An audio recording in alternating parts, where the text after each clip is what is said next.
It's a Friday night. Oh my gosh, this was my first full week of school back in person. And oh my gosh, I am so tired. I actually decided to get all my chores done early for the weekend, if you will, tonight. Right after school, I went home and mowed the grass, cleaned the house. I usually save all that stuff for like Saturday. And now I'm doing my homework a little bit early too. I actually did a little bit of my homework earlier today in the morning, but man, I really don't want to do my homework tonight. What's up, Randy? How you doing? But I'm gonna pound it out, get my homework done, and be done with it for the weekend, so I can relax a little bit. And I'm actually gonna go maybe game hunting tomorrow. We'll see. Um, I wanted to take full advantage of the Labor Day weekend and get a jump start on my homework for next week, and then also relax a little bit and go game hunting. Yes, thank you, Randy, for the shout out. I appreciate it. And yeah, that was pretty funny. And I know my particular class got a kick out of it for sure. And yeah, it's always fun to be the butt of a joke, if you will. Now, before I dive into my homework, I'm thinking about what's up, Brennan? How you doing, buddy? Good to see you. I hope you're enjoying school. Hope you had a great week at school, first full week that is. So, I'm still thinking about making a video about this over the weekend. And again, what's up, Jorge? So I am still on a rotation now. Every week on Thursdays, I'm releasing a video, and I'm going to stick to that schedule. Now, that doesn't mean I can't produce more videos.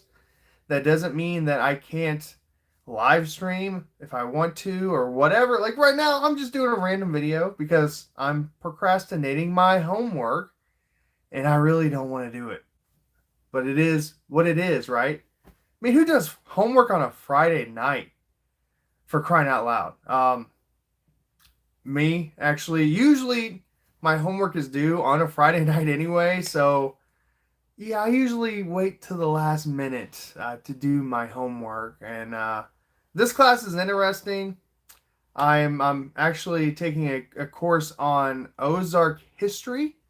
It might sound very, very, very boring to you, but oh man, it is so interesting to get into some more background of an area in the state that I live in. And oh man, it's so interesting. But I'm not here to talk about that, but that's just what I'm working on.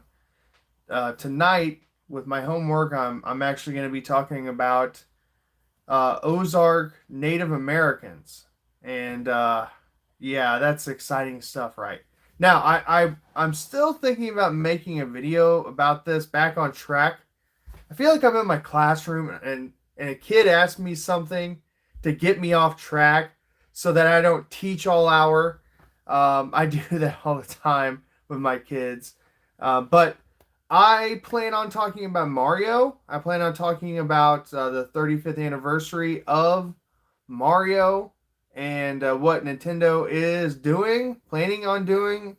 And man, I am super stoked about All Stars 2. Okay, you get Mario 64, you get Mario Sunshine, the GameCube game, and then you also get Mario Galaxy, the Wii game. And I am pumped up about it. I already have it pre-ordered. Now $60. I get it. I get it. And it's going to be a limited run for Nintendo, only 6 months. If you want to order it, play it, whatever, get it off the eShop, buy the physical. And I'm actually really, really excited about that. And I'm going to be covering that on my channel.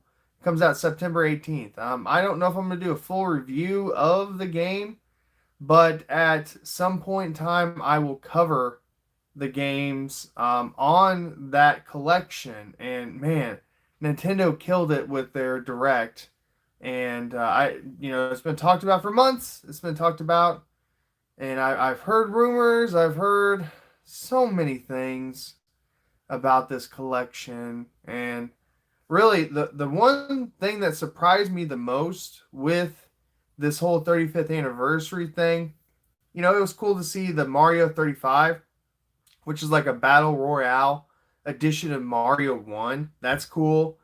You can also get a Game and Watch, a little handheld system of Mario 1 on it. And that looks pretty interesting. I might get it. We'll see. You get lost levels on it too. So we'll see about that. I don't know. I don't know how I feel about it. I mean, it's a neat little collector's item, I guess. And then the thing that surprised me the most, it was the Mario Kart. Basically the Mario Kart Live. Is that what it's called? I can't remember exactly what it's called, but I'm thinking about getting that. I'm really thinking about getting it. You get a little kit with it, and you basically can design tracks in your room, in your house, and it's a little remote control Mario with a camera on it, and you control this remote control car on your Switch on the screen, and you see it and you control it, and you can make your own course from what I understand. And basically the course shows up on your Nintendo Switch when you're playing, and it looks like Mario Kart on your screen. So that's going to be kind of cool. I plan on getting that, by the way, and it looks pretty neat. Also, they just released Mario All Stars on the Super Nintendo, console, and I actually played a little bit of it last night. The emulation for it's just a little rough. I don't know why it's a little rough around the edges. Maybe I just need to play it again. I played it undocked. Maybe that has something to do with it. I don't normally play undocked anymore. Believe that. I don't really play with the Switch in my lap anymore. I don't even really play my Switch Lite anymore. So I'm pretty pumped up about all this Mario news and all this Mario celebration. Now, one thing that got me thinking, and I saw some of this stuff on Facebook. I saw some of this on a few Twitter accounts here and there. Next year is also another milestone for Zelda, The Legend of Zelda. And I know, you got Breath of the Wild 2. That's something that's going to be coming out next year, I believe. I believe so.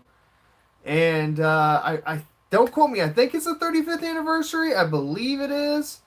I could be wrong. Let me know if I'm wrong on that.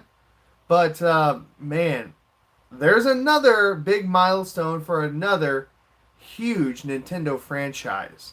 And I think Nintendo's probably going to replicate this whole Mario 35th anniversary thing with The Legend of Zelda next year. And oh my gosh, I hope that they come out with some sort of 3D collection, if you will. I mean, I'd be happy with on the Switch, okay? So I'd be happy with Ocarina of Time, Majora's Mask, Wind Waker, and then maybe like a separate release for Skyward Sword. Okay, so I would be down for that. What's up, King of the Nerds? Avengers. I don't plan on playing that. I don't plan on. From what I've heard, it's kind of rough around the edges. From what I heard, there's a lot of transactions. Is that correct? I don't know. I'm gonna see how it goes. Okay, I'm not gonna totally dismiss it. I totally dismissed Battlefront 2, not back in the day like PlayStation 2, Xbox, not that era. But Battlefront 2, the EA version, I totally dismissed that. And when I got my PlayStation Plus subscription again, that was one of the PlayStation Plus free games. I downloaded it over the summer, played it, and oh my gosh, it is one of my favorite Star Wars games of all time. It is that good. It's up there, in my opinion. You have Battlefront 2, the original, okay, and then Battlefront 2, the EA version is like right below it, in my opinion. And the online, I don't play online games. I don't do online multiplayer, but man, it works so seamless, and it's just so good that I mean, oh my gosh, it's so much fun. I love doing the matches online. There's a lot of variety too. It's not just the 40 players versus 40 players or whatever it is. I can't remember how many numbers there are on each team, but it's not just that. There's so many different modes. I even really enjoy the heroes versus villains mode. That's a lot of fun from time to time. I just kind of mix it up and do that one a little bit. What's up, Retro Christian? How you doing, buddy? I hope things are going well for you. And you're gonna go online with your schooling, man, and that's gonna be a lot of fun, right? So the Avengers thing, um, I don't know. I heard that there is a single player campaign, um, and I don't know. I mean, I'm gonna be honest. I'm not at all interested in it, in the slightest. Now, I mean, of course, it'd be cool to play as Spider-Man on the PlayStation 4 version, and kind of feel like an elite, if you will. But man, I just don't know about it. I mean, I honestly, I haven't even watched one video on it. I'm that uninterested in it. I mean, that's just who I am. And I'm the kind of person, even if I play on, even if it's something I'm going to play online, which I rarely, seldomly do, usually I'm really, really, really late to the party with the whole online scene. I mean, I've never played a game of Fortnite. I'm not ashamed of that. I've never played a game of PUBG. Is that what it's called? Now I might try Fall Guy. Is that what it's called?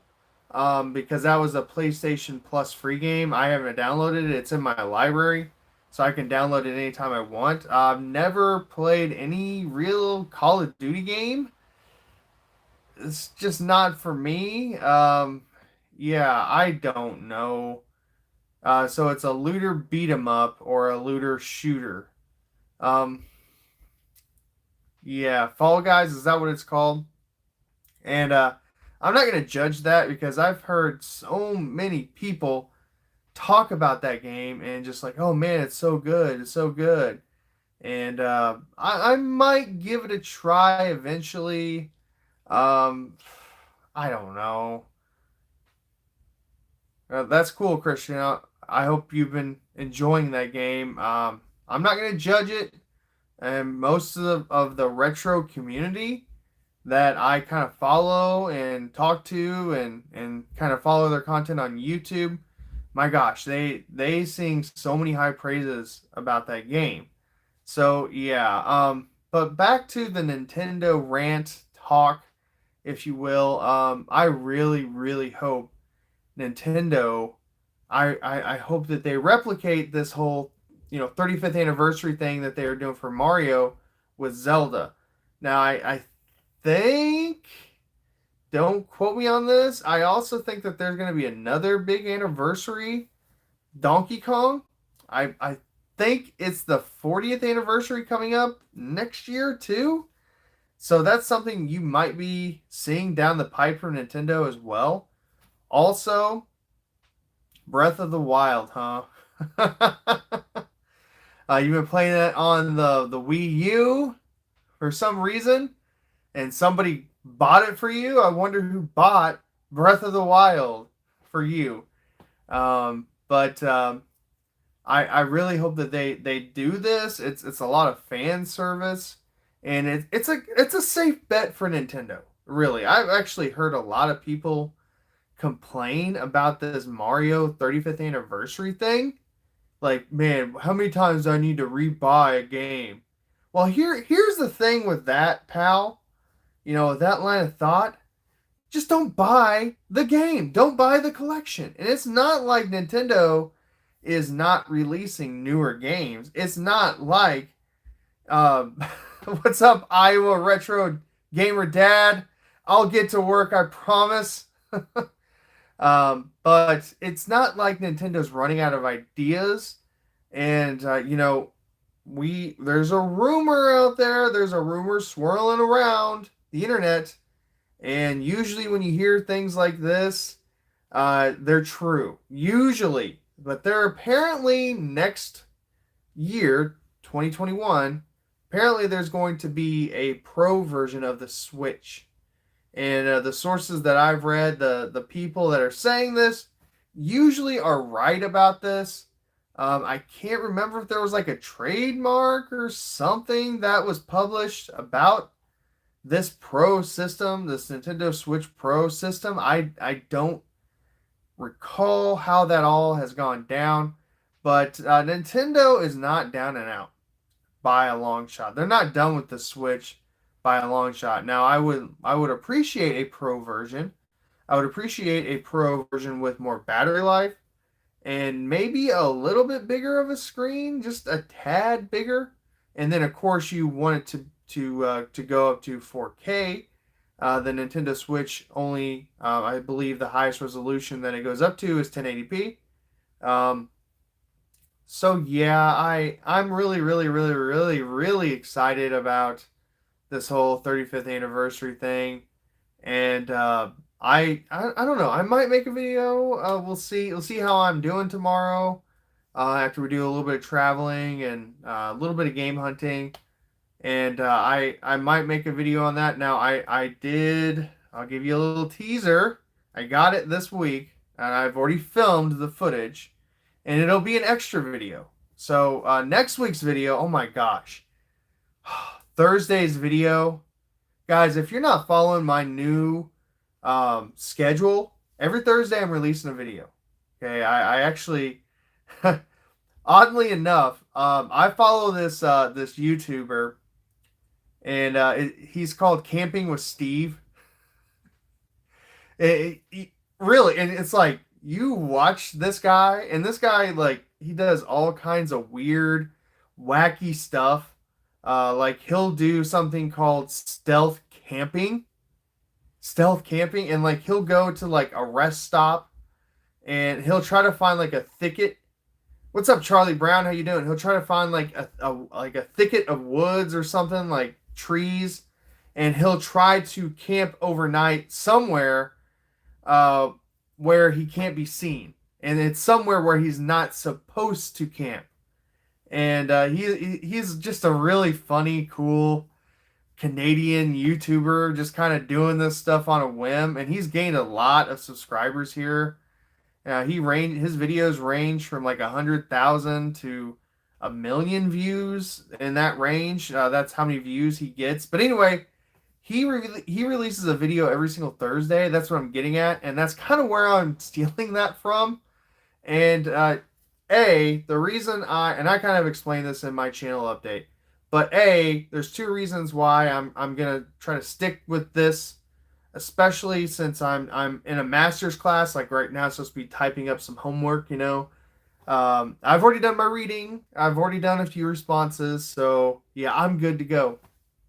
But the master's class, going back to school, teaching, having a full-time career. And then if I have a schedule, I will stick to it.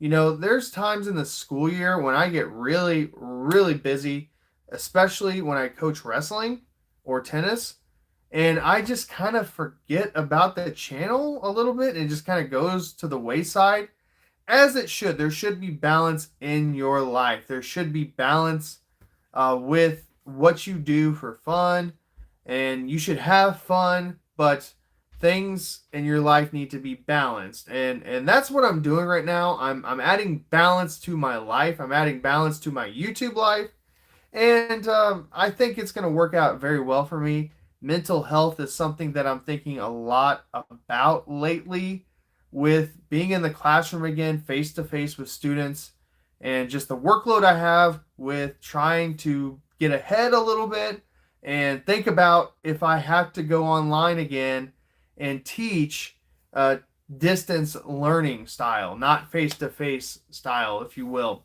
So, yeah, that's why I'm going just to Thursdays. And then the other reason, I want my content to get better. I want the quality of my content to get better.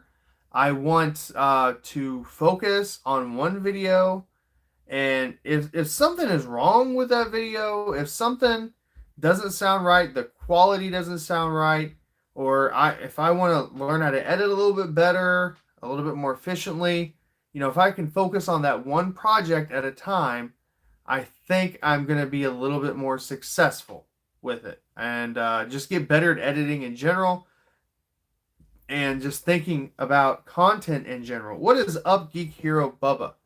So anyway, I just chased a rabbit trail straight out the door. Okay, so I filmed a little bit of footage. This is not next week's video. This might be a video on Sunday or Monday that's released. But I got Streets of Rage 4, and it's the special edition, the PlayStation 4 special edition, and it's the clamshell like Sega Genesis box, and it's massive. That thing is massive. It's huge. I have it on my shelf already in the main game room, and it looks pretty nice with all my Sega Genesis stuff, my Sega Genesis games, and all that. So I have an unboxing video for this coming out very soon, this weekend, if not early next week, and we'll see. I'm really excited to share that. Yeah, it is cool, isn't it, Retro Christian? But back to this coming week. Oh my gosh. I have three videos that I have footage for. Three separate trips, if you will. But this coming week, oh my gosh. We went down to Springfield, Missouri over the summer, and I did a ton of filming down there. We did a little bit of vacationing down there. We tried to be as safe as we could with the COVID-19 stuff, and not really go out of state per se. We did go to Iowa from where we're at. That's about 2 hours north of where I'm located, and we went and saw family, and actually got to see a little bit of history and historical sites and things like that, which was cool. But we went down to Springfield, Missouri, and there's a little town just south of Springfield, probably about 10 minutes south of downtown Springfield, Missouri, in Nixa, Missouri. And just like I always do when we go on vacation somewhere, I'll start searching for video game stores, thrift stores, flea markets, outdoor flea markets, pawn shops, etc. Because that's kind of part of why we go to certain areas. Springfield, there's a ton of flea markets, there's a ton of pawn shops, thrift stores, etc. And we just like going down that area anyway. It's kind of, if you go down to Springfield, Missouri, oh my gosh, it's like going back in time almost. It's very old school down there. Like, it just has a very old school feel, and it's not really updated per se, and it's not run down, but it's not like super modern either. I don't know how to explain it, but it's just really cool, and we love going down there. Don't we like going downtown? If I can talk, going downtown, the downtown area is really neat. There's a lot of cool things to see down there, a lot of cool shops, but this little game store in Nixa, Missouri. Oh my gosh. What's up, Thomas? No math homework for me, man. I'm done with math for the rest of my life, at least doing like homework and learning and taking a class. So side note, before I talk about this game store, and I'm going like this. But side note, I took so when I was in college, I'm terrible at math. I suck at math. I'm horrible at it. But in college, I had to take, so it was really terrible. I had to take basic math. Oh my gosh, that was terrible. Then I took, it was like, I don't even know. It was like the next level up. I don't remember the name of it. And then I took a third math class called Intermediate Algebra. That was the first math class I could actually earn credit for. The first two, you didn't receive any college credit. It was like, I'm going to teach you how to do math because the public school system failed. And I took intermediate algebra, and then I took college algebra. Now, my college algebra story. So, this was one of the hardest classes I've ever taken, college algebra. And the professor, the way he taught is actually kind of brilliant. It was a Monday night, uh, one night a week, 3 hour class. Oh my gosh, my brain. I wanted to go to bed early every night after that class. I hated that class. I hated being in there. It was terrible. But this teacher would teach like straight old school 1950 style. He'd put like 5 or 6 problems on the board. And it was a smaller class. And he'd put like 5 or 6 problems on the board at a time, and he would say, "Okay, Tony, you do problem number one." And it was like one of the hardest, like equations you can think of, and it was terrible. It was awful. And that's all we did. Like, he didn't stand up and like teach. He didn't stand up and like, this is how, step by step by step by step. But the cool thing about that class was that it was based off a curve.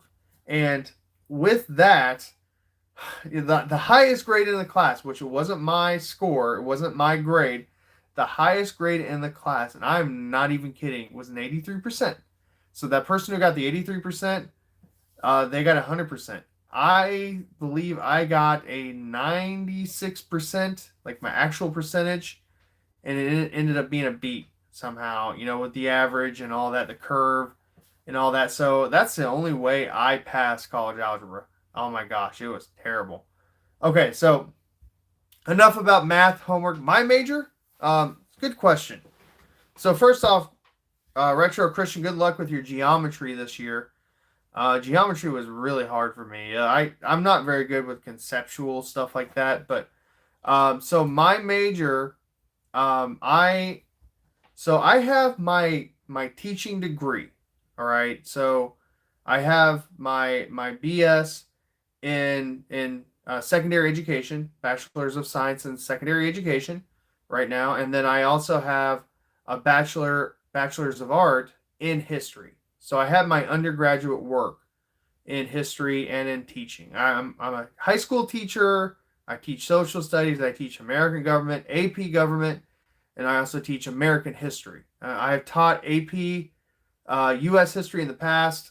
Oh my gosh, that class is a nightmare. Even from someone who is nutty and crazy and in love with history. So whatever. What's the most useless degree ever? Drama? It just depends on what you do. Here's the deal. I actually went to school specifically for my history degree before I went back and got my teaching degree. Talk about a useless degree.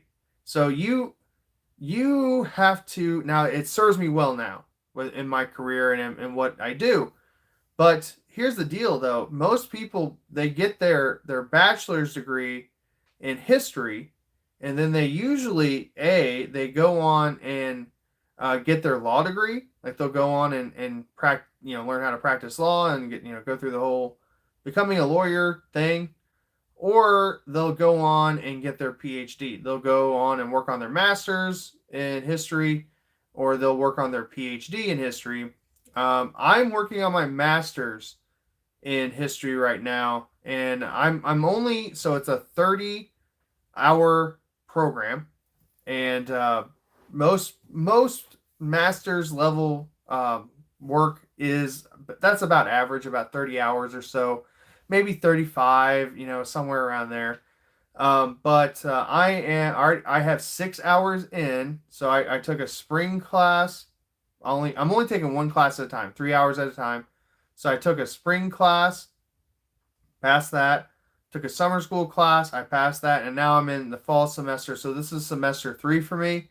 That's all I can handle at a time is taking one class at a time because I'm full time career, and I do a lot with my career, and I'm not trying to toot my horn or anything, but I am the curriculum leader, if you will, of my department, and also I'm an assistant wrestling coach, and I am very, very involved in the wrestling program.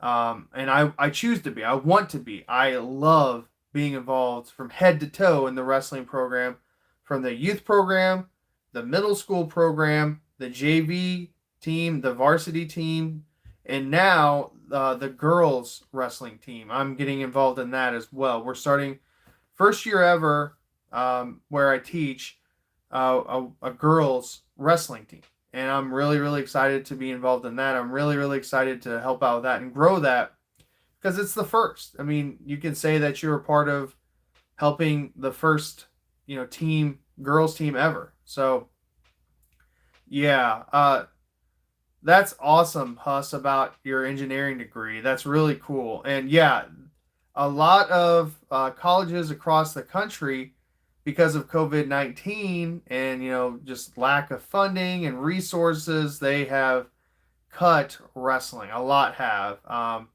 and it's really surprised. There's a few schools that I'm really really surprised about. Um, there's a school in West Virginia, I believe, um, Old Dominion, and they cut wrestling. And I actually had a wrestler from our school who went there, and now he's no longer wrestling for them because they don't have a program, but he still has his full scholarship, and he still is there, and he's still taking classes there. So that's really good. And basically, he's going to have those scholarships until he graduates. So that's really, really good. What's up, Mario? How you doing, buddy? I hope you're having a good day.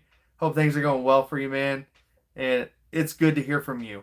So yeah, yeah. So a lot of sports, a lot of programs across the country are suffering right now financially, and they're just having to say, well, we're gonna have to make cuts here. We're gonna have to make cuts here. This program isn't financially making us money, or it's too much of a cost to our college, our university, or whatever it is. And a lot of those smaller colleges, especially like JUCO colleges, for example, they're having to make some really, really difficult decisions with what they're having to keep or not keep around for sports. So, okay, so I remember what I was talking about after I chased that rabbit trail. Okay, so back to my story about my video for Thursday. Isn't it funny? Um, yeah, Huss, I agree with that statement. Unfortunately, and yeah, it's a bummer. That's just the reality of the matter. Football and basketball is king. I love both sports, even though I'm a wrestling coach, and I'm also a tennis coach, and I still appreciate other sports. I still like watching other sports, and I can appreciate the work and the effort and the talent that goes into those sports. Especially, I love the NBA. Like, you guys have no idea. And the Lakers are playing tonight. I'm a Lakers fan, huge Lakers fan. So I'll be watching, following that tonight when they play. And anyway, back to my original thought here. So we went down to Springfield, went down to Nixon, Missouri, and this game store was one of the best game stores that I have ever been in, hands down. Now the prices, oh my gosh, this store, and I have not done my voiceover, if you will, Oh, that's cool, Dante. Bucks versus the Heat. I hope the Heat, man. I really hope they win. I hope that they. I think they're up 2-0 right now. Is that correct? Correct me if I'm wrong. Or they're up 3-0. I can't remember. I don't really follow the East very much. But especially now with the whole COVID thing, I'm just not as excited about NBA as I normally am. I usually watch a lot more basketball. Okay, 2-0. Okay, cool. Um, and usually, like, Bubby and well, here's the deal. If the Lakers are in the finals, and I really, really hope they are, if the Lakers are in the finals this year, Bubby and I are going to watch the finals. Okay, this will be the first year ever that this happens. Ever. Okay, we usually watch the finals because he's a huge LeBron James fan. And here's the thing, I respect LeBron James, but I don't know what it is. I just am not the biggest fan of him. And I respect that he's a really, really good player, and I respect what he's done for the game and what he's done. He's been a very, very good ambassador for the game of basketball, the NBA. He's like a Kobe or Jordan type. He's that caliber on how much he's influenced basketball and how much he has influenced internationally basketball. So he's up there, okay. But I'm not the biggest fan. But this is going to be the first NBA Finals, if the Lakers make it, where we are cheering together. We have had so many fights, and I'm not even kidding. Like real, not like fist fights, but like we're legitimately mad at each other, like legit. And like we have like the next, I'm not even kidding, it's so funny, it's hilarious. But we have to call, we don't talk to each other, we have a group chat. It's hilarious. I wish I can like go back, I can go back in the chat, like the group chat, I guess, and try to find it. But there are times when we would not talk to each other. There would be a couple days where we wouldn't say a word, or he'd leave the group chat, like he would leave it. I don't leave it because it's mine. If I leave it, I lose the rights to kick people out and stuff. It's a whole mess. It's very political, if you will. Not really, but we won't talk to each other for days, and then we'll have to call. Like usually, it just depends on the situation, but usually I end up calling Bubby. Uh, I usually call him up and apologize to him for whatever reason we're mad at each other. I remember when the Cavaliers won. I hate the Golden State Warriors too. I do not like the Golden State Warriors, but I didn't care. I didn't care if it was, you know, I don't care what team was playing the Cavaliers. I wanted that team to win and not the Cavaliers to win. And the funny thing is with that, and I got another story about that. The funny thing with that is I'm a huge Tyronn Lue fan. He's from Mexico, Missouri. That's my hometown. Tyronn Lue actually taught me how to shoot a basketball. I went to one of his basketball camps back in the day, him and Cookie Belcher, when I was in elementary school. And obviously it didn't really help me. You know, I had to go with wrestling. But anyway, we were fighting like cats and dogs during that series. And man, I remember when they won, when the Cavaliers won. Oh my gosh, we didn't talk for a week. Like I let him enjoy watching them, raise the trophy. Because I don't care who wins or loses in the finals. I really, really enjoy watching those celebrations for some reason. And what's up, Devontae? How you doing? Doncic. How do you say it? Luka Doncic. I can't say his last name very right. Luka. I'll just say Luka. He's a really good player, by the way. But we didn't talk for weeks, and it was hilarious. Not weeks. It was more like a week, and then it was like, hey, you want to go game hunting? Sure. All right. Be at my place at 6 o'clock in the morning. It was. That's just how it works with Bubby and I. That kind of friendship. It's funny. But But yeah, baseball. I had a question about baseball. Um, I used to be a pretty big fan of baseball. I was a huge Cardinals fan. I like the Royals a little bit here and there. And this is before they won their championship and all that. But I'm not the biggest baseball fan anymore. I just kind of grew out of it, if that makes sense. I really, really enjoyed baseball in the early 90s with the Wizard of Oz. Yeah, I agree with that, Huss. The regular season is a little boring. The postseason is a lot of fun to watch. But I was a huge fan of Wizard of Oz, Ozzie Smith. Ozzie Smith is still my favorite baseball player of all time, hands down.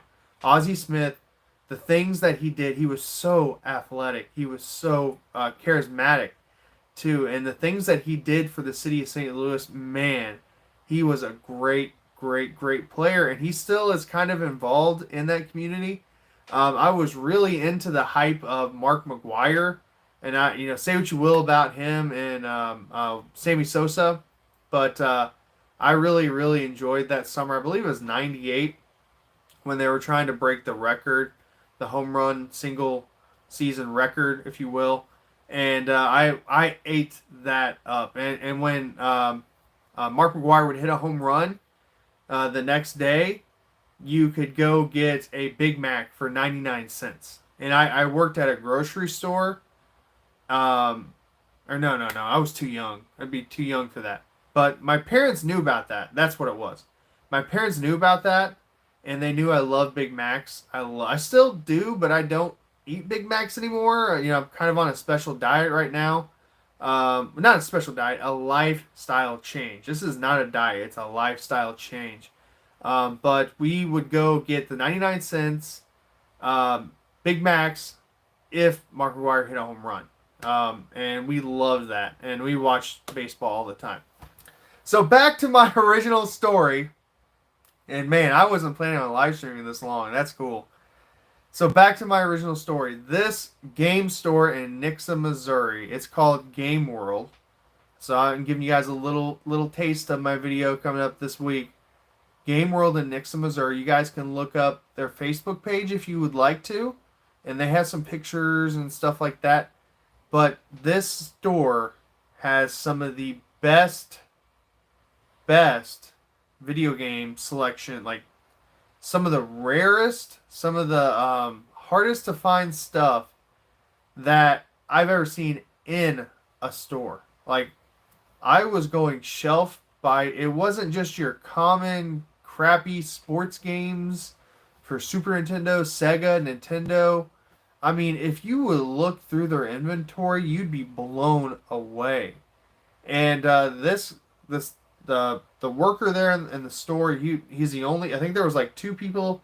It's a little itty bitty store. Like, it's the size, if you want a comparison, probably about the size of my game room. If you go and you watch my game room tour, or if you're familiar with my game room tour, and anyway, this guy, the guy working there, he probably about 10 years younger than me, and we talked. My wife was waiting in the car, all right, and I was only planning on maybe being there for 20 minutes or so. I was there for an hour and a half, um, talking to this kid. Like probably a 25-year-old, somewhere in that range, 22, 23, 24, 25, somewhere in that range. But man, he knew his stuff. He knew his retro video games. He knew the prices. He wasn't the owner. The owner. It's funny. The owner that owned that owns that store in Nixon, Missouri. That little game store is kind of like a little hobby. Isn't a kid. To me, it is. I know what you mean. But I I have kids that I had in class that are now that age. So to me, they're kids, okay? But I know what you mean. So anyway, so I got to talking to this guy and this worker, And he told me that his boss, the guy that owns the store, that store was just kind of like a little hobby project for him. It wasn't like a big money maker. Even though he was raking in money, he said like the guy working there said that there would be collectors in the region, in the area, that would come to that store and spend thousands of dollars a week. I mean, it's unreal how much money that they're raking into that little store. But the owner actually had a business right across. It was like a little, I don't know, like a little shopping mall, or not a shopping mall, but like a little, I don't know how to explain it, but like just a bunch of stores in a row there. I don't, what would you call that? But he owned a gold and silver shop just right, like catty corner to this video game store. And the guy who owns the video game store, it's kind of funny. He's not a collector. He doesn't play video games. He's not a collector. He doesn't care. Apparently, he doesn't care too much about video games, but he understands the market very well. Like, it is unreal the stuff that they have in that store. Like, the worker there was just like, we have an Earthbound complete in box. There's actually three of them up here. Let me pull one of them down and let me show you. Now they knew their prices. Obviously, they knew how much their stuff was worth. They knew exactly what it was going for on eBay. But here's the thing: they actually said that they did not sell on eBay. They don't have an eBay store. He didn't want to do an eBay store. And I actually got to talking to him because I go to a lot of conventions, not a lot, but I go to at least one or two conventions a year, video game conventions. And anyway, I got to talking to him. I was like, hey man, you're not too far off from this video game convention called Missouri Game Con. It's in St. Charles, Missouri. You're not too far off. If your boss decided to take a big chunk of his inventory that he has, oh my gosh, you would make bank. Like, no idea how much money you would make. I've gone down there to have my own table, and I guarantee you, I probably wouldn't have a tenth of the inventory that he would bring with him, and I made a pretty good amount of money there. Okay, um, so yeah, but he was like, yeah, he doesn't really care about that. He doesn't really want to do that. I was like, well, do you do eBay? No, we don't do that. We don't want to do that. So we kind of want to be a little niche store, in this area. There's not a whole lot of game stores in this area. And oddly enough, there really weren't too many Game Stops in that area either. So it kind of makes sense to be kind of the only one in town, if you will, in that area. Um, and yeah, it was really, really cool to go to. And like left and right, just oh my gosh, like my mind was blown. Just the stuff, and it's hard to blow my mind because I've been to a lot of video game stores. Yeah, I Huss. There's a lot of people that do that now. They did say that they do that. They do go out and like hustle and try to find deals. They go to the thrift stores. They go to the pawn shops. They go to yard sales, garage sales, flea markets, etc. And they will go and basically clean those places out. And that's kind of how they keep their inventory.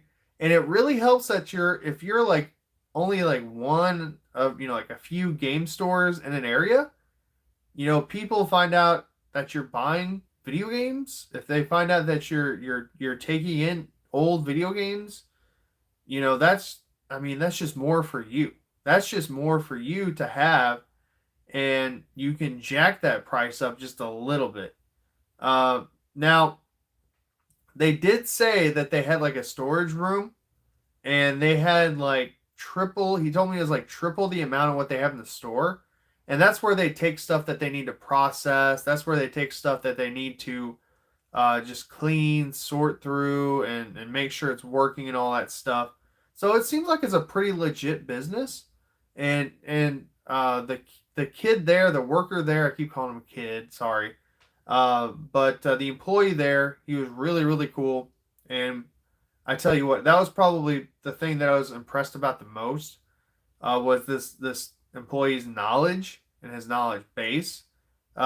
Because I try to be very knowledgeable about video games, and especially really really obscure stuff, really kind of esoteric stuff, to use a Pat the NES Punk word, if you will. And I try to think outside of the box, and I, not to be nerdy or anything, but about once a week, I'll answer that question here in a second, Huss. About once a week, I will, just to keep my mind fresh, I will go through, and I know video game price charting is not like the best place, but it's a place to look. But I'll go through the prices on there just to kind of see how, things are changing, and to see if any of my games are kind of going up in price or they're going down. Also, like sometimes I'm really surprised that a game's values jumped in price, and I just kind of keep that in the back of my mind. If I'm ever out on the hunt and I see something, like if I see Streets of Rage 4, so if I see Streets of Rage 4 and I know it's going for $100 and it's priced at $20, heck yeah, I'm gonna get it. Okay, so yeah, it just depends. And I kind of, I don't do that religiously, but I typically do it about once a week or so. So the PlayStation 5 question. My gosh, I want one. Like I really, really, really want a PlayStation 5. But here's the deal. I saw their launch games. I saw some of the games are going to be coming out shortly after, the PlayStation 5's release. Um, and yeah, it's PlayStation 4 backwards compatible. I understand that. But to me, I think I'm gonna wait. I'm gonna wait just a little bit. I'm gonna wait just maybe, I don't know, maybe 6 months to a year to get one. Now I got a reason why here in a second. But there's just not much that I would want to play right off the get go, on the PlayStation 5. And I know that they're gonna have more games. They have not released a price yet. They have not released a price. Microsoft hasn't either. They're supposed to be coming out some information, I think next week. I think, or sometime this month. I can't remember. I don't follow Microsoft too much, but I see a lot of stuff on Facebook feeds and whatnot, Facebook groups talking about it, and I see it, and but Sony has not announced, how much the system's going to go for. Sony has not announced when they're releasing the system. Sony hasn't really announced a whole lot about it. And we're kind of in the dark right now. It's still supposedly going to be coming out this year. In my humble opinion, I think that they need to delay both, the new Xbox system and the PlayStation 5 system release. That's just my humble opinion with this whole COVID-19 stuff. We'll see. We'll see what happens. So yeah, PlayStation 4 is still a very, very good system, and I'm really, really, really looking forward to getting some more games for the PlayStation 4. I have a really good collection. I have close to like 175 games, and that's pretty good for a current gen system. I mean, obviously it's getting ready to go out, but yeah, I love the PlayStation 4. The PlayStation 4 quite possibly might be my favorite system of all time. And I'm not just saying that. I love this. I love the Super Nintendo, and Super Nintendo is a very, very close second, if not first. But I absolutely love the PlayStation 4 and just the functionality with it. Uh, so, Hush, you have a question about degrees. So engineering versus becoming a lawyer. Is that what you're asking? Like, which one do you think is going to be a better choice down the road? So I'll answer that from my experience, from what I've heard. I actually wanted to become a school counselor at one point in time. I thought about that because I really enjoy helping young people kind of find their path and kind of find where what they want to do with their lives. I still enjoy that. I still do that a lot, and on kind of a more smaller, limited basis. But I still enjoy it.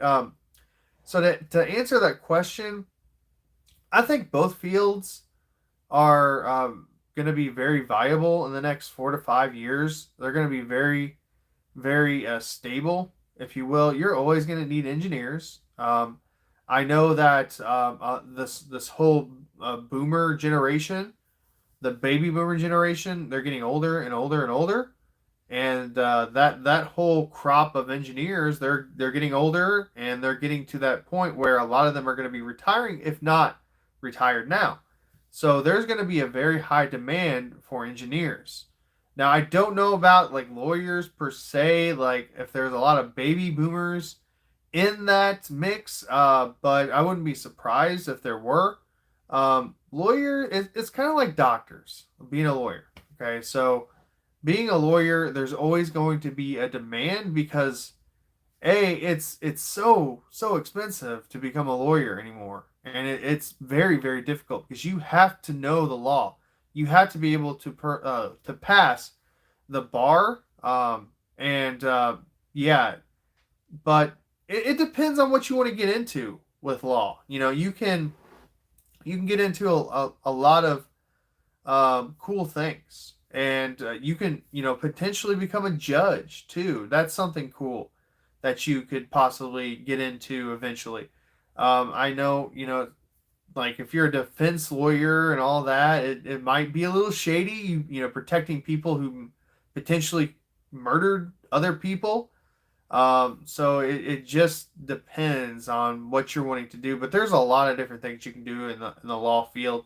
But the engineering field and the law field, it just depends on what you like. It depends on what you want to do eventually. You probably make a little bit more money with being a lawyer, but the hours could be insane. The engineering, you're gonna have to be very much like a science, brain, if you will, and you might have to deal with a little bit of math. So yeah, I hope that answers your question. Just kind of what I've seen on the job market, and some of my friends, they are lawyers. Some of my friends, they are engineers. So yeah, I had a question about Nintendo 64 or Sega Saturn. Oh, that's awesome. Robotic engineering. That's really cool, Huss. Yeah, that's a cool field, man. My high school that I teach at, we have robotics, and it's kind of an introductory course of high school level course. Trying to get kids interested in it, showing them what's all involved in that, and it's a really fun field, a really interesting field. So cool. So N64 or Sega Saturn. Um, man, that's tough. That's really tough. So Sega Saturn. I did not own a Sega Saturn growing up, but my best friend Eric, we grew up playing video games together. We grew up best friends together. Um, and his brother, his older brother, he was about 4 or 5 years older than us. He was oh, cool. It's nice talking to you, Huss. I'm about done on here because I really do got to get my homework done tonight. So, my best friend had a Sega Saturn. His brother had a Sega Saturn, and they had probably 40 games. Um, my friend's older brother would literally blow his checks that he had, from his job on Sega Saturn games. And it wasn't just like sports games. He had a lot of sports games. Um, and he had a ton of sports games, but he had, some weird games like Estelle, Mr. Bones. What's the point and click game? You're a dragon, Blazing Dragons. Oh my gosh, I love that game. You can play it on the PlayStation 1 as well. And he had all these strange games that you wouldn't think he would have because he's kind of a sports guy. And my gosh, I loved the Sega Saturn because of that. I own a Sega Saturn. I have a collection of about 50 or so games ish. And I absolutely adore the Sega Saturn. Now, the N64, if I had to pick, I'm probably going to go with the N64. And again, it's kind of funny. The same friend that I had, um, I remember the release of the N64. And he got an N64 just a little, like a week before I did.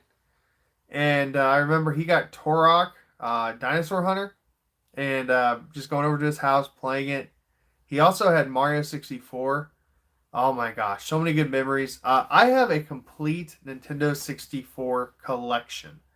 Okay, a complete North American set, and my gosh, I have loved collecting for the N64. I still collect for the N64. I'm trying to get some like odds and ends type of things, like accessories. Also, if it's just like a collectible, like I'm in the works of getting a it's like a Nintendo 64 clock, and it's from the era. It's like a 1997 clock.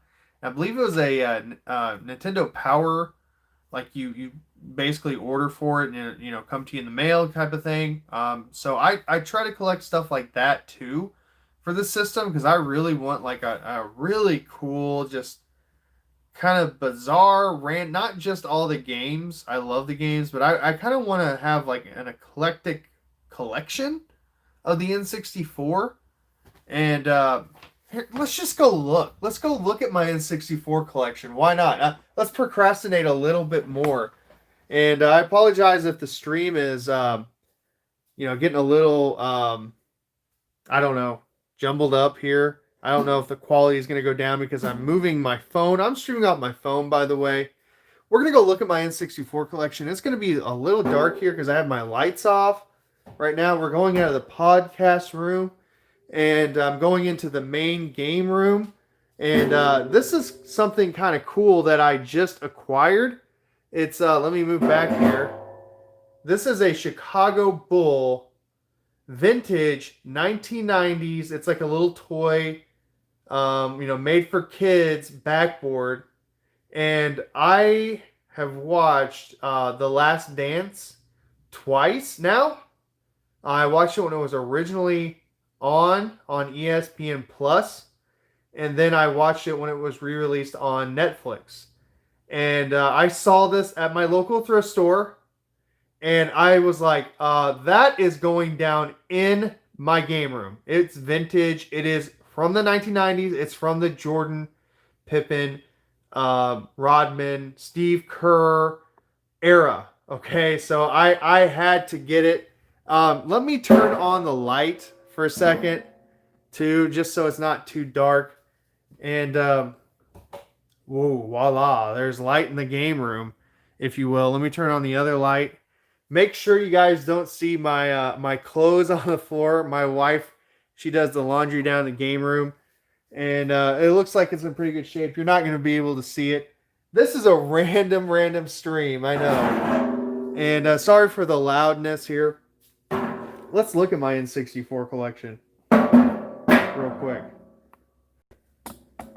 And this is like totally random. Let me shut that door. It kind of helps with lighting a little bit.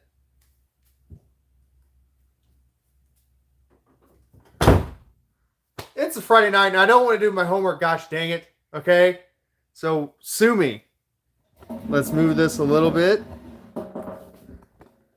So here's my N64 collection. And I'm really happy with what I have right now. I have a little bit of everything. I mean, I have literally everything, like all the games. I do not have them complete in box. I do not have every single game complete in box. Okay, but I literally have everything. And I also have a lot of odds and ends. So I really love these cartridge cases. I don't know what to call them. Oh, Clay Fighter Sculptor's Cut, you say? One moment. It's not in that one. Sculptor's Cut, huh?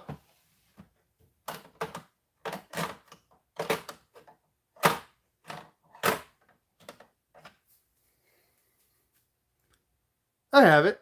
Yeah, it's right here. I'll just go through what's in this little cartridge tray, if you will. Yeah, I have Sculptor's Cut. And it's in okay shape. There's a little bit of label damage there. And the story goes, you can actually go back and watch. Yeah, it's up there, man. You can actually go back and watch Missouri Game Con. So search Retro Tony and or Retro and the Bubbies, rather. I'm sorry, Retro and the Bubbies. Missouri Game Con 2? No. Missouri Game Con 3. It was Missouri Game Con 3. Not 2, but 3. If you search that, that's where I got this. And you actually see footage of me doing a massive trade. And these games that I traded in, I literally paid pennies on the dollar for them. So it was a result of a summer of me going to yard sales, pawn shops, thrift stores, etc. And I was able to get this. The guy had it priced, and I didn't. So the way he did it, so trade value, he took 15% off of the trade value. So if a game's $100, he took $15 off. So I thought that was pretty fair.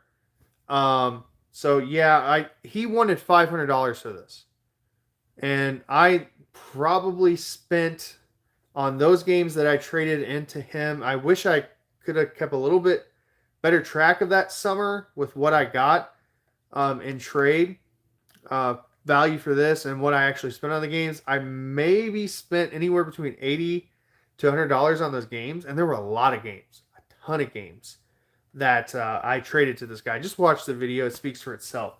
So there's Sculptor's Cut. Let's just go through this little tray here. I put in this tray right here the games that I'm probably going to play the most on the system. Yeah, it is. That's how I do. That's just how I do this hobby. I try to do it as affordable as possible. I try to do it as cheaply as possible. I try to have fun with it, and that's kind of part of the fun too. Is how cheap can I get games for and make either money or make a profit, make money, or do deals like this. Okay, so these are the games I'm going to play the most on the system. So they're like my favorite games, and I grew up with the 64. I love the 64 growing up, and there's probably about anywhere from 20 to 30 games that I feel like you must play on the system. The rest of the games, they're all right. Nintendo probably made the mistake of choosing to go cartridge one more time before they went with the GameCube, obviously. And with Sega and Sony going with the CD-ROM based games, the disc based games, they made that massive, huge mistake in my opinion. But I still love these things. Okay, so let's go through this one, and then I'll show you guys some oddities. Here, let's put Sculptor's Cut up here. Now, some of these are not the most rare games, but I just put them in here because I wanted to, kind of thing. Like for example, I have this is Majora's Mask, the you'll see there's a hologram version. Legend of Zelda, this is the collector's edition. Yeah. Oh man, Mario 64, Mario or Pilot Wings are must play. And then this is I don't know if you can see it too well, but it's like a hologram. And this was the collector's edition. I don't have the box for this or Majora's Mask, the regular version here. I don't have a box for this, but I do have the collector's box and the normal version of Zelda Complete in Box, because it's one of my favorite Zelda games of all time. I mean, you can't go wrong with Ocarina of Time. But I put those in there just because I love these games, and they're just kind of cool to have gold cartridges. Excuse me. We have Super Bowling. This game, oh my gosh. So I have a story about this too. So this game has skyrocketed in value. Um, I was really, really, really, really lucky. I was just in a Slack, and this is before I made the decision to go for a complete set. But I was in a Slackers, I believe in Fairfield or Fairview, excuse me, Illinois, and that Slackers was a pretty decent one. And Super Bowling, this was probably 4 or 5 years ago, $30, $30, and I knew it was kind of a harder to find one. And I was like, I'm getting this. I looked at the label. It's a really good label. The back label is immaculate too. So I had to get that. And I have a similar story with Stunt Racer too. Now this, I'm a little disappointed about. This has actually gone up in value a little bit. My label's a little messed up. This was a rental game at one point in time. I paid 80 for this. I paid 80 for this. A few years ago, and it was after I got Sculptor's Cut, and I was like, man, I just want to finish my collection. I want to get to my. This was not the last game, by the way. Funny enough, I know I'm chasing a rabbit trail again. So funny enough, the last game that I got was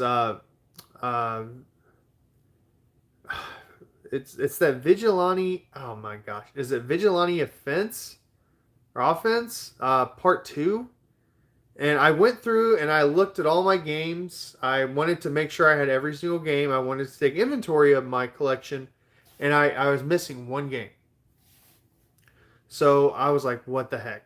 I thought I bought this game. I had no idea what happened to it or whatever. So that was my actual last game on the system I needed. So anyway, I bought this almost at full retail at the time, and I wasn't happy about this label. So that might be an upgrade at some point in time for me. I guess I could put them back in their slots. Stunt Racer. So and this is another one of those examples where I bought it before it was really, really, really expensive. I probably spent $40 for it, and this game is going. Oh man, what is it going for? Like $300 right now. Now the sad thing is, the label is not in the best shape, but I don't care. This is gonna stay in my collection probably forever. You know, until I decide I'm gonna get rid of my collection or whatever, sell the entire thing or whatever happens to my collection. So, I mean, the front label's in good shape. It's decent. It's decent enough for my collection, I guess. And this little case thing, the games don't fit in there very well. And here's Worms Armageddon. This has gone up in price. This is the only game that I ordered off the internet. And I feel a little disappointed about that. It's not a fun story for me. I like to have these fun stories about all my games, if you will. I don't remember where I got every single one of my games. But this was at the end of my N64 collection. I paid full retail for it. I paid, I think I paid 90 for it at the time. That's what it was at retail value at the time. It's gone up in price just like all these other games. Okay, so I think the rest of these are just Zelda variants. Yeah. So we have this is the Japanese Zelda. I have that complete in box. Ocarina of Time, and I actually kind of like the cover art here, the artwork here. This is just the Gray Cart Zelda 64. This is the Player's Choice version. You see there's the Player's Choice sticker. And then I think that this is the same deal. I think it's just a faded copy. I don't know why I'm keeping it. I might just sell it. I don't know. But it's another million sellers version. So I have a lot of Ocarina of Times in my collection. I even have the GameCube special edition. I have the the 3DS remastered version. Is it remastered or is it it's a remake? I have that version as well. So yeah, let's just show off a few oddities here that I have at my disposal right here. I'm not going to dig too much into my collection. This is a recent acquisition during the summer. Tiger King. Oh my gosh. And there's a box for it too. Here, I'll show you the box. I showed this off in a pickup video that I did. And there's a bad word on the back there, and I'm not going to show it, but it's very funny. And there is a game in here. There's a game inside. Obviously, it's not Tiger King. All right. It's not at all Tiger King. I don't know what's inside. I need to test it out. I might even just do a random video, maybe a random live stream like I'm doing right now. So that's cool. Just to, the funny thing is, so, people are going to say, oh, I have a complete Nintendo 64 collection. Well, I'll be like, really? Do you have Tiger King on the Nintendo 64? I guess not. I guess you don't have a complete collection. But yeah, it's funny. I was all into that Tiger King hype when it was going down early in the pandemic. And I thought it was just as crazy and nutty and funny as it is, and the narrative is dicey at best, and they leave a lot out. It's meant for entertainment, okay? I get it. So there's my Tiger King game. Let's see. What else can I show off that's kind of weird? Oh, these. There's a Majora's Mask. I do have that. I do have my Japanese N64 Animal Crossing. Right now, my buddy Lucas, he's borrowing it right now. He actually borrowed my Japanese Nintendo 64. I have a complete in-box Japanese N64, and he borrowed it. He did a video on Animal Crossing on his channel, Lucas from Nowhere. Check him out. He does some stuff. He's kind of a newer channel and kind of trying to figure out the ropes of YouTube. Let's see. Well, I was going to show you some tapes that I have. So I have, these were like promotional videos, and obviously, there's a ton of YouTube videos on these. I thought about doing a series on these. Everybody and their dog has done videos on this, but I love 64, so maybe I'll do it. There's Top Gear, Banjo-Kazooie,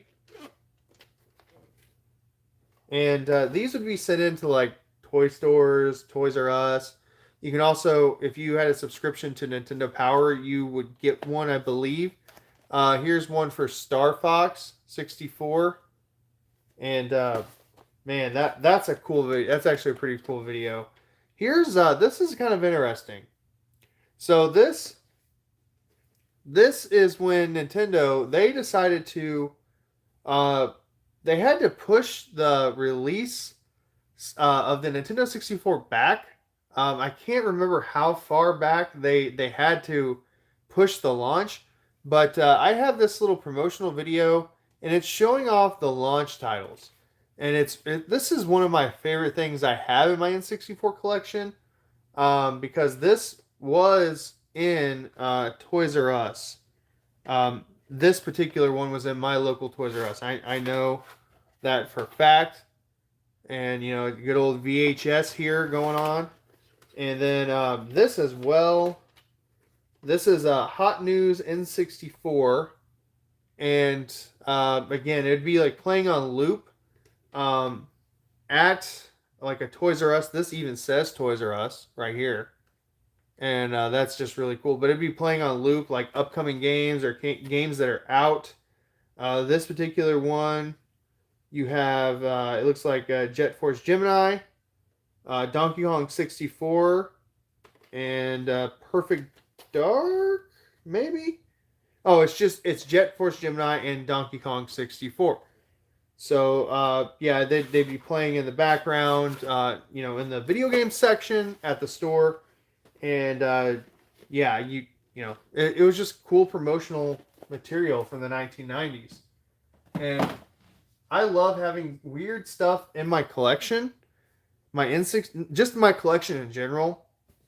But I like having weird stuff for my N64 in particular. And whenever I am about to end this video, I'll show you my Taco Bell.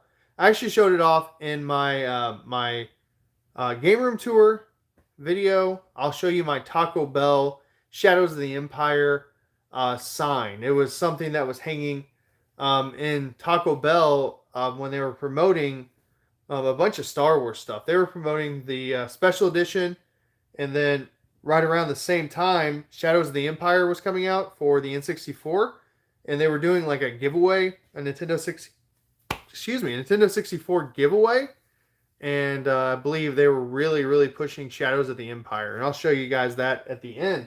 What else do I want to show off? This is something I got at that game store. That game store I was talking about earlier. If you guys have been watching this entire stream, kudos to you. But I got this at that really cool game store in Nixa, Missouri. And I knew I had to have it. I'm not the biggest Donkey Kong 64 fan. It's not my favorite game. I think there's a lot of problems with it. There's a lot of fans of that game. But if you see here, this is a Donkey Kong 64 Magma's Johnny Lightning limited edition car. I've never heard of this. I paid like $12 for this, and that's what I look for, is weird stuff like this. And it's pretty cool.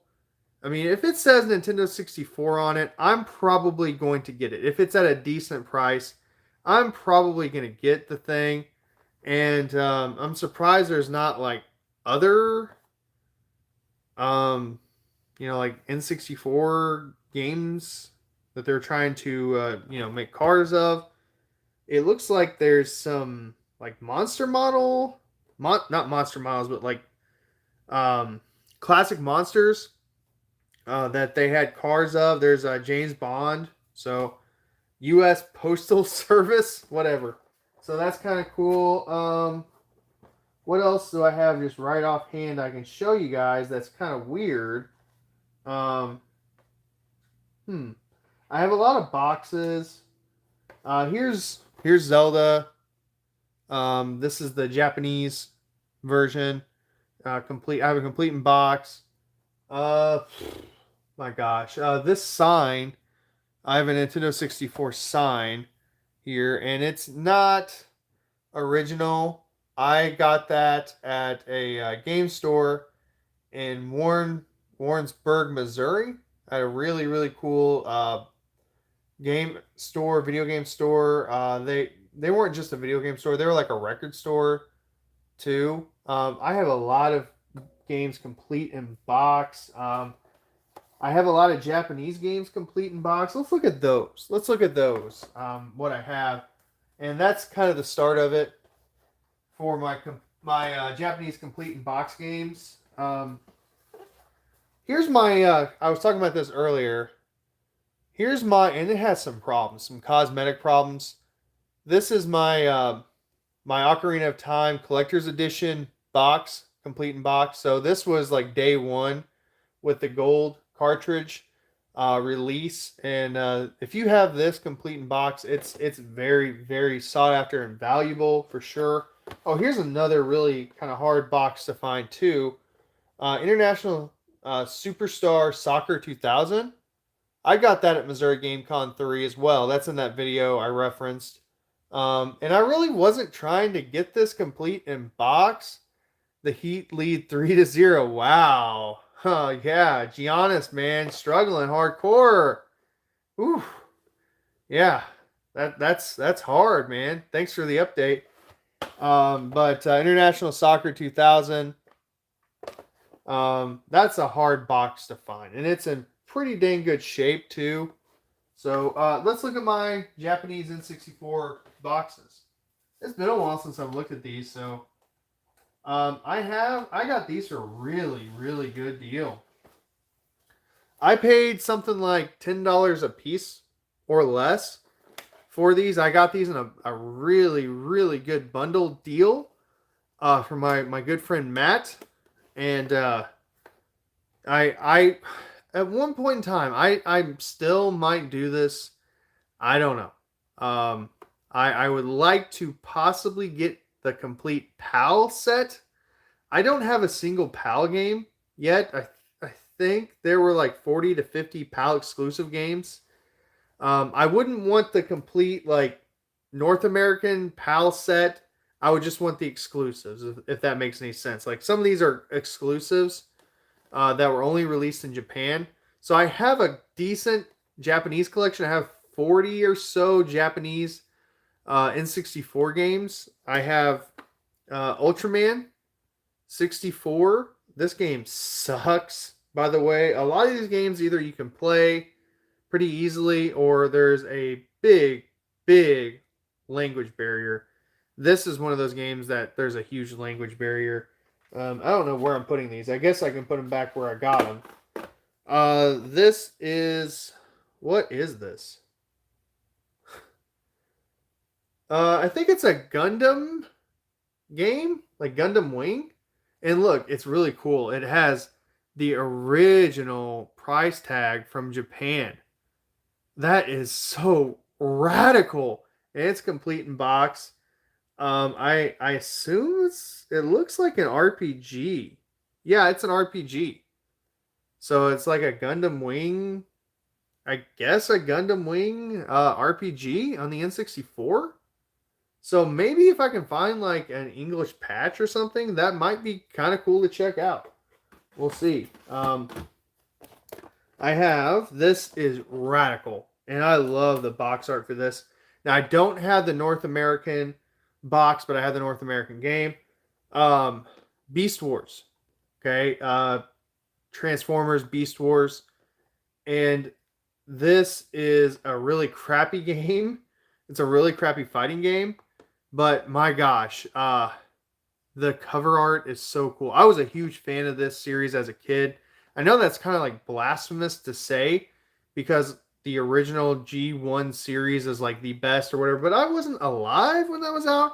I was a kid when this series was out and I loved it. I love the computer generated, the CGI style card. You know, it was revolutionary at the time, in the mid 90s or so, and I loved it. You know, I was like in 5th, 6th grade and watching it and loving it. So, and I had all the toys, man. So that's Transformers. Don't ask me what this is, okay? I have no idea what it is, but I love it. All right, so it's like a fishing game. Look at this. Do you think that Nintendo would allow any company to produce something like this? Box art, at least, okay?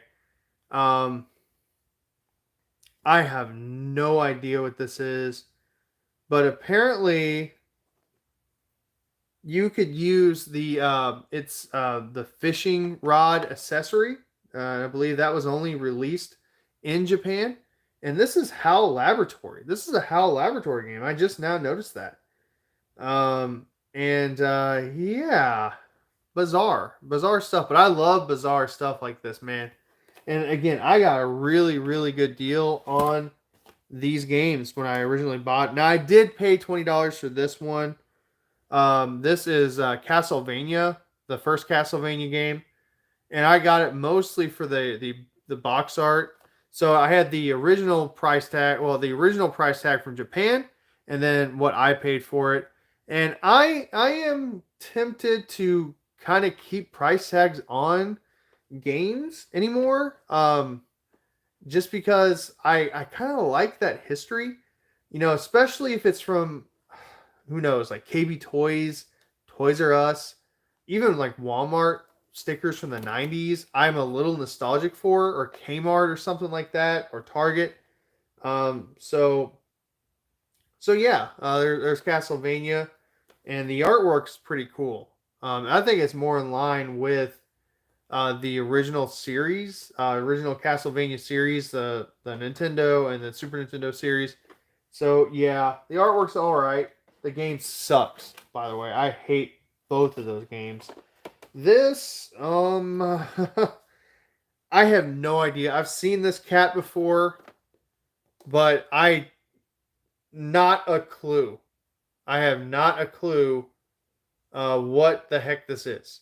Okay.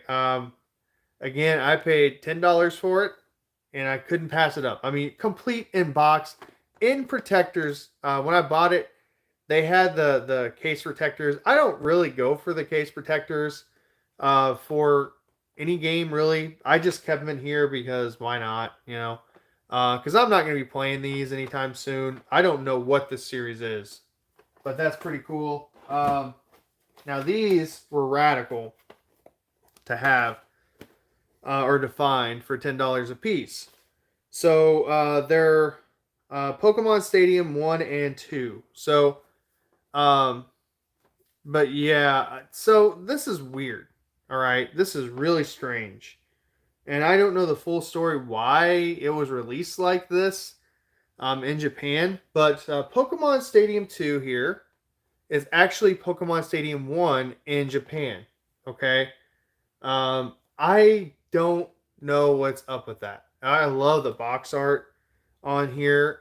It's really colorful. It's like it's got holographic background, if you will.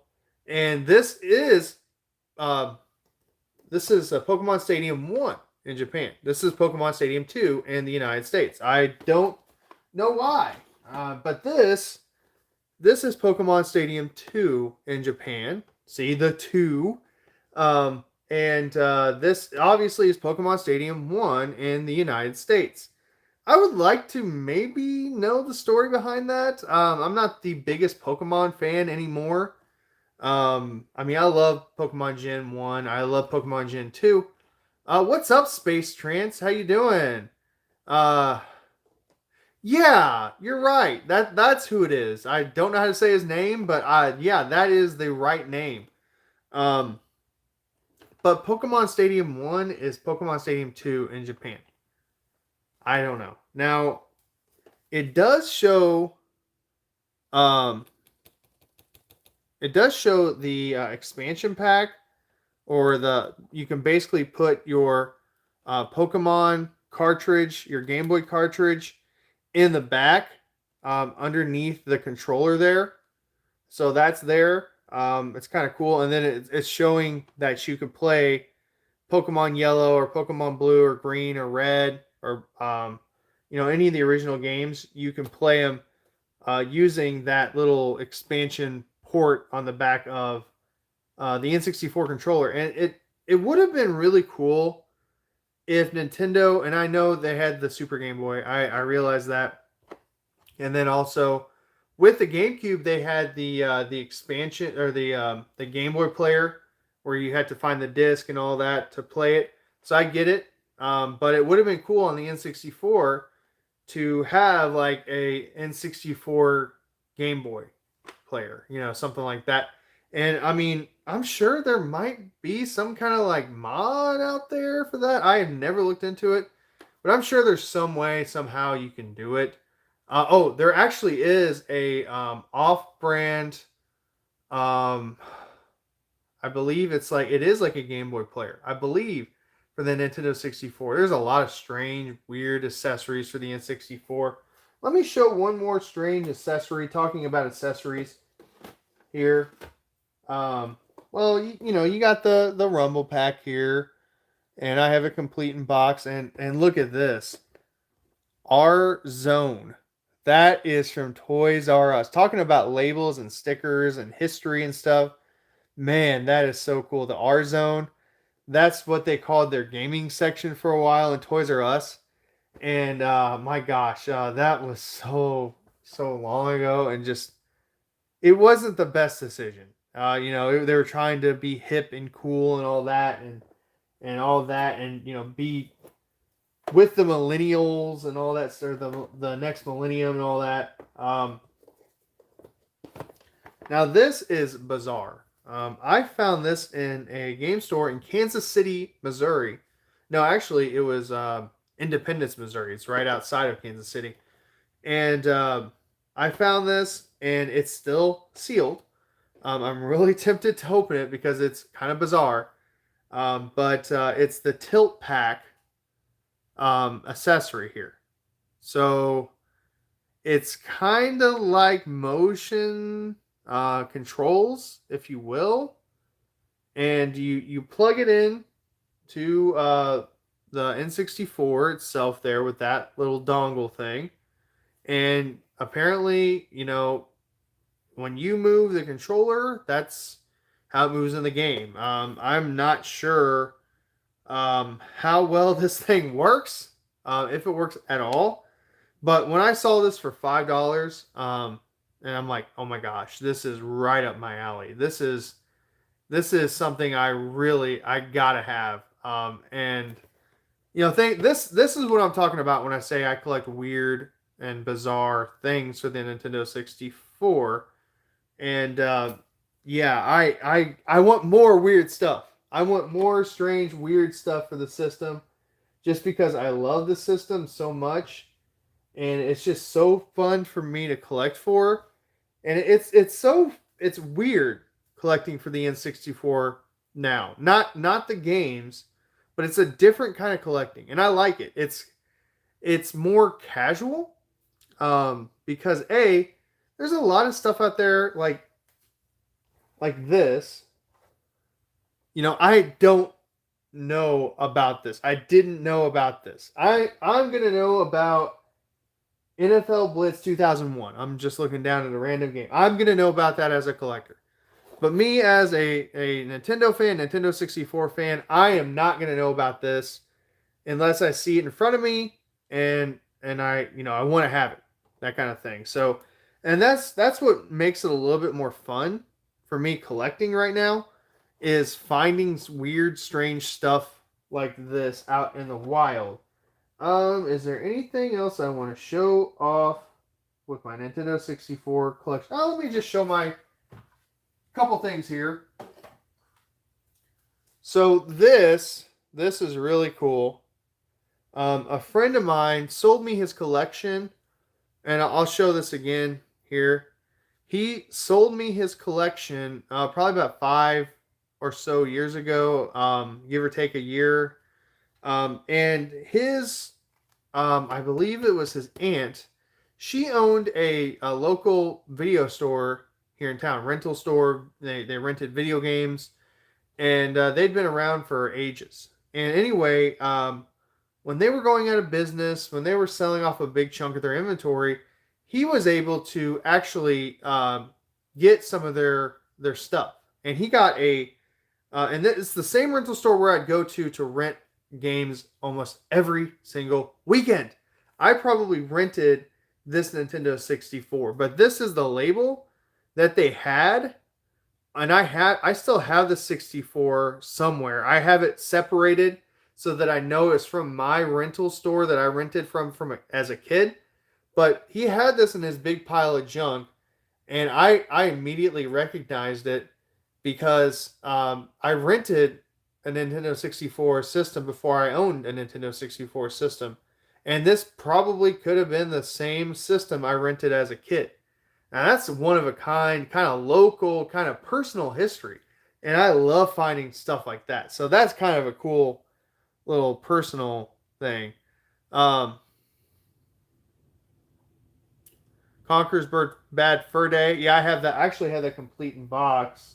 Somewhere I have the box. It's kind of beat up. There it is. I don't want to get it out. But yeah, I actually have that complete in box. Let me show this off.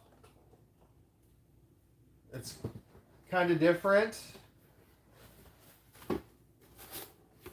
This is my Japanese. And this is actually featured in a Retro and the Bubbies episode as well. This is my Japanese N64. And I got this at Independence, Missouri, the same store I got this from. I got a lot of cool stuff at that store. It's called A Game. So if you're interested in going to that area, I don't go to that area very often. So A, like just A, the letter A, capital A, game. So it's like a play on words, A game, like bring your A game. And anyway, the guy was really, really cool. And I just asked, I'm like, I saw this. This was the first thing I saw in the store. And I was like, oh man, that's really cool. That's probably not for sale. So when I'm checking out, I have this big pile of stuff, and this was included in that pile of stuff. These two. Um, when I was checking out, I was like, you probably get asked this all the time, and I'm just gonna go ahead and ask you this, man.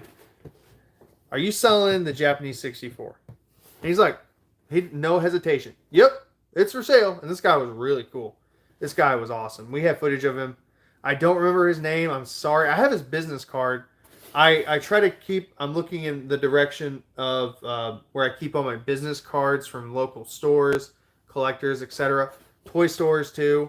But I have that card somewhere. I cannot remember his name. We do. We give him a shout out in our video. Really cool store. Really cool guy. I hope it's still open. I don't know if the pandemic was too kind to him or not. But I was like, man, I'm a 64 collector. I have a complete collection. I went through the whole spiel with him, and he's like, yeah, man, this is for sale. You want it? I'm like, yeah. So he gave me a really, really, really good deal on this. I probably paid less than $60 for this, and he's probably thinking, he probably thought how much money he had in it, and if the thing's actually gonna sell. Um, yeah, it is Space Trance. Yeah, thanks, man. But the guy was so cool, and for me, being an N64 collector, this is like a must-have. I really look at this box art. Isn't that box art just so cool? So much better than ours. I mean, don't get me wrong. I like our box art. So here, I'll show you our box art real quick. I'm gonna move the camera. So here's our box art right there. And I like it. Okay, it's iconic. It's part of my childhood. It's awesome. You also have like the Fantastic series and all that, and there's special editions out there. But to me, I gotta say I really appreciate this box more than that one. So yeah, that's pretty cool. Not to say I don't like the U.S. version box, if you will, but that's pretty cool. Oh, behind this, I'm gonna have to like clean up my 64 collection. Behind this, I have a Nintendo 64 carrying case, and it's a little beat up there. You see the corners kind of torn up. And I got this. Oh man, what did I pay for? I paid like $5 for it. And I'm like, duh. Um, I gotta have it. I gotta have it. It's N64 related, and it's pretty cool. It's a little carrying case. You can put some games inside the system and all that, and it is licensed by Nintendo. It's straight up licensed and made by Nintendo. There's no off-brand that I'm seeing. It does say by ALS Industries, so maybe they made it, and Nintendo just ALS Industries. So yeah, it was made by a third-party company, I guess, if you will. But man, that's still radical. I love my N64 collection. It's so I'm not gonna say unique, but diverse is the correct word, if you will. And that's what I like. I probably don't have any other collection like Super Nintendo, Sega, or anything, or Atari, that's so diverse, if you will. I mean, I have really good collections for NES, Super Nintendo, Sega, Genesis. Like I have some really, really good games and harder to find games. Um, yeah, I do read comments. Sonic and Cornelius. Yeah. So yeah. But I almost have a complete GameCube collection too. Um, I might go for a complete set. I'm like 150 shy of a complete set. Am I a complete collector? Not necessarily. Um, I would like to have a complete Vectrex collection. I'm probably about 10 shy of a Vectrex set. And television set, I'm about, oh man, what am I? I'm like 20 shy for a television set, but some of those games are really, really hard to find and really valuable. So I'm not going for a complete set. 7800, um, will October 2020 sooner? What do you mean by that, Cornelius? I what else do I have that's kind of close to a complete collection? 7,800 games. I'm about 20 shy of a complete set. That's a really small library of games. The 5,200, I might be close. I never really did an inventory.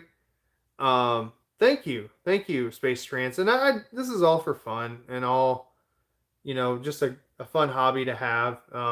And I do it right. I try to do it right. Buy, sell, trade, that kind of thing. Not going to debt. Not, you know, if I'm gonna go hungry a week, that's a bad deal for me. That's never happened. None of that stuff.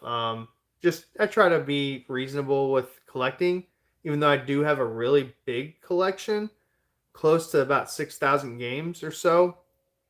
And with that, like I said, I try to be very, very conservative on how much I spend.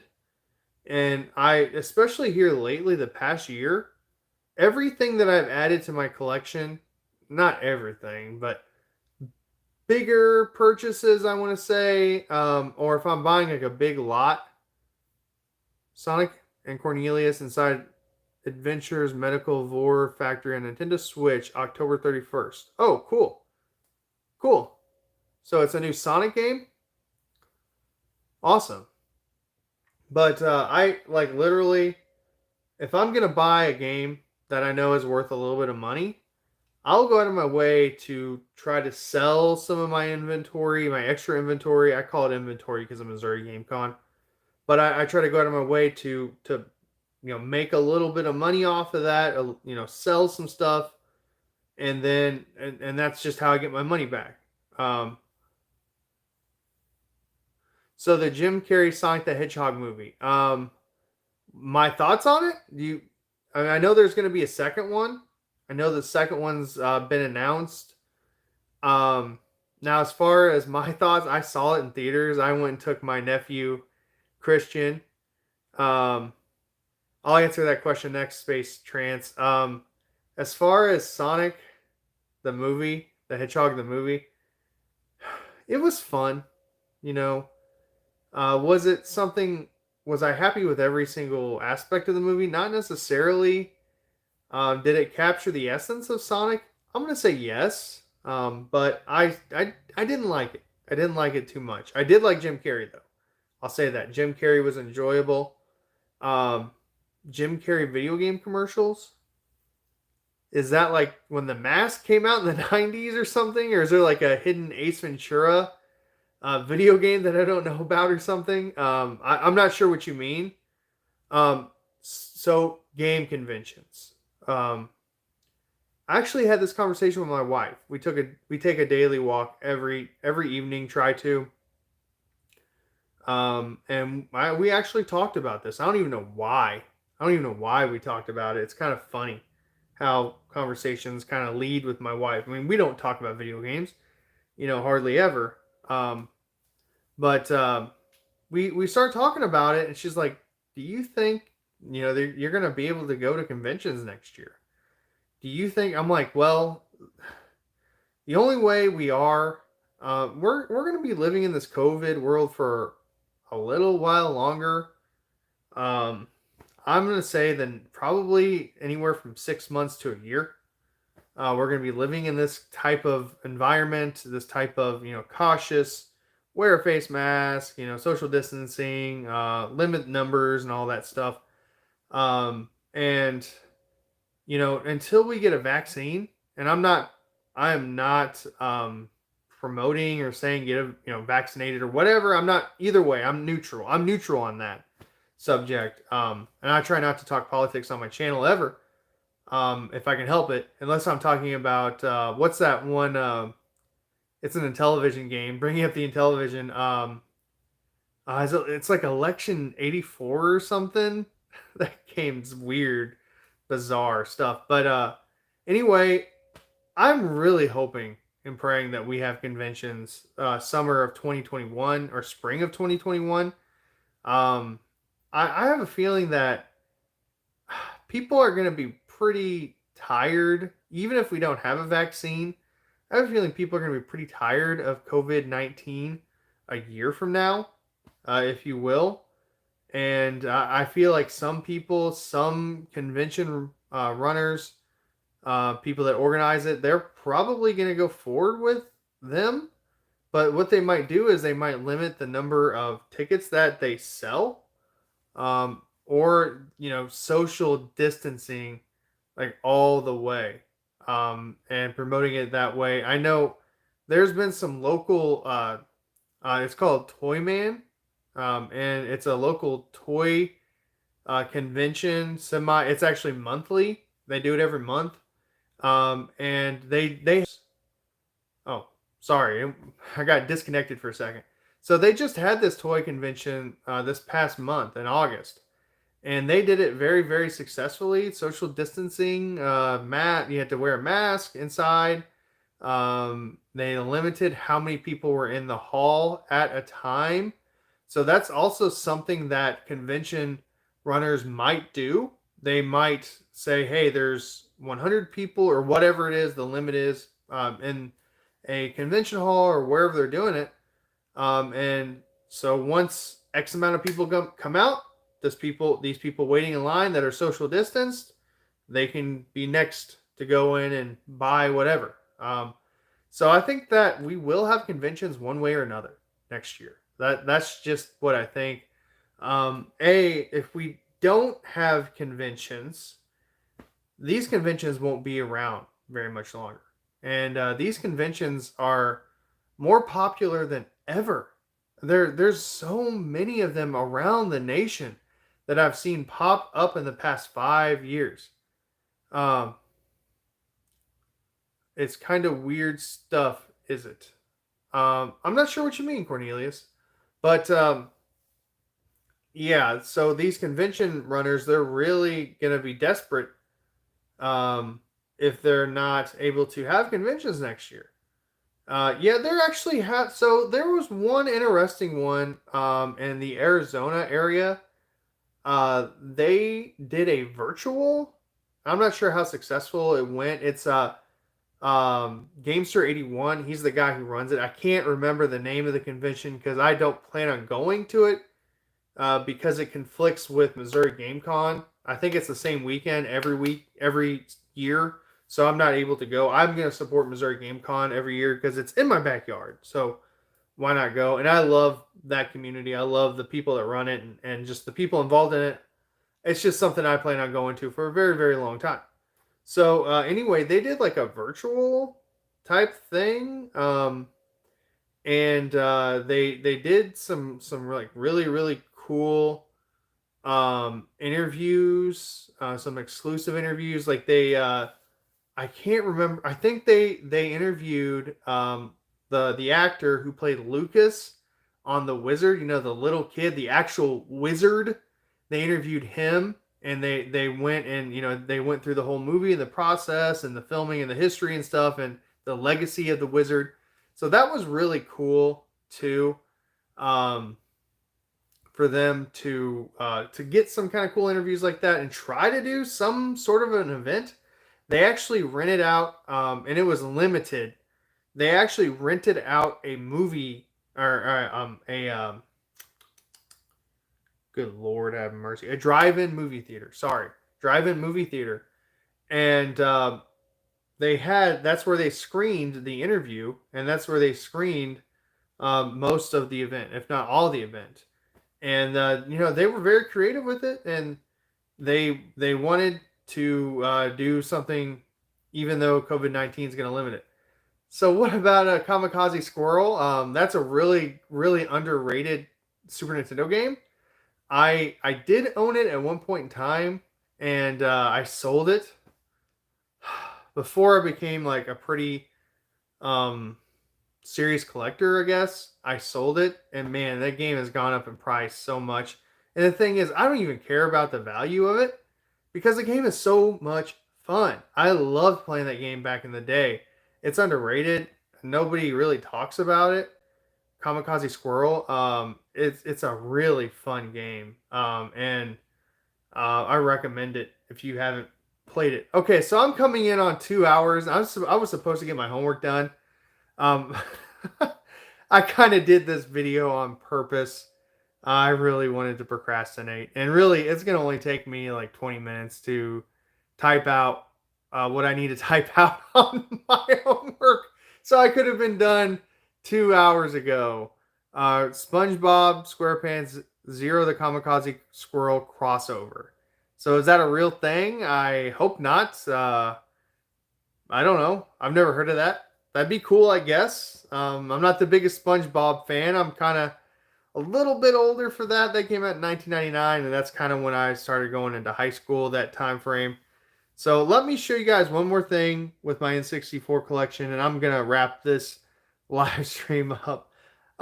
This is actually good practice for me because I was toying around. I'm toying around with doing a Nintendo 64 collection video, and I don't want to just focus on the games. I mean, that's the big, big part of my collection.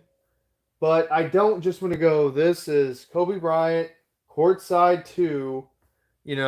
I don't want to just go through that at all. I want to show off like some of the cooler stuff that I have, like I just did in this video. So you guys are kind of seeing like into the future, if you will. And I like showing off weird stuff like this. And of course, I love my boxes. I have all the big hitters that I would want in my collection. There's one or two that I absolutely want. Like I want Majora's Mask. I want the Majora's Mask Standard Edition, and I also want Majora's Mask Special Edition boxes. Those are kind of valuable and hard to find right now. And I have most of the Mario games complete in box. All the Mario Party games, Mario 64, Mario Kart 64. And I have like Donkey Kong 64 complete in box. And I have all the big ones. And I have some of the harder to find ones too. Like I had the 2 Castlevania games. Those games are complete in box. But I try to go for games that I like a lot. Yeah, I'm not a big fan of SpongeBob. I'm sorry. All right, so I'm going to show you guys one more thing with my 64 collection. And I've been streaming now for 2 hours. So right here, this is my Taco Bell N64 display. And this was local. This was something I found local. I did not get it off the internet. I didn't go through a Facebook group or anything like that. And pretty neat, pretty cool. I love Shadows of the Empire. It's one of my favorite 64 games of all time, and a lot of really good early memories with Shadows of the Empire and reading the book. It was one of the first Star Wars books I remember reading.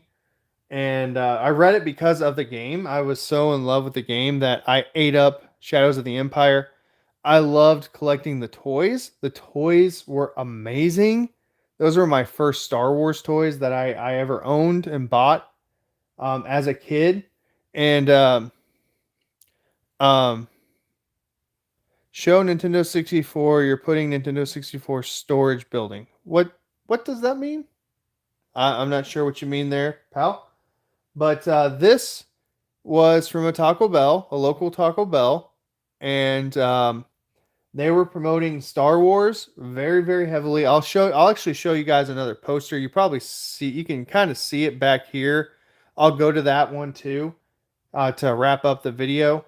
but they were promoting the N64 very heavily. They were doing a giveaway, and you could do the give. I forget how you entered the giveaway, but they were giving away 64s and Shadows of the Empire.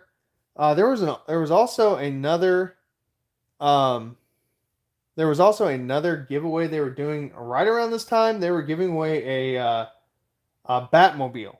Uh, Taco Bell is giving away a Batmobile. I think it was around the time Batman Forever came out, or Batman and Robin. I can't remember which one, but they were giving away a Batmobile. So that's kind of cool. Let's go look at one more poster similar to the Taco Bell.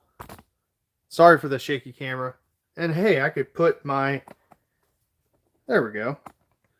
I have a little footstool here I can use. So, right here, this was a Taco Bell poster that they were promoting Star Wars, the special edition trilogy. Okay. And it's really hard for me to get in that like nook and cranny over there. But that was when they were promoting, kind of teaming up with George Lucas, promoting the special edition. Sorry for the shaky camera. But I found that at a local toy store here where I live, and I had to have it. He was selling it for $10. I'm like, dude, that's mine. You know I gotta have that. And he had it in the frame already. And to me, that's part of the struggle of putting posters in frames. I hate doing that. So that was cool. My mom and dad got me that for Christmas one year. Force Awakens. I believe my wife got me that poster. It's just a standard New Hope poster. Now this is funny. I actually showed this off in my my big game room tour, if you will, that I did back in the spring. This is pretty funny. My mom got me that for Christmas. Sorry for the glare. It says Retro Tony the Beginning. And that's a picture of me the day, Christmas morning, the fateful day when I got my Sega Genesis. And Sonic the Hedgehog 2 came packed inside.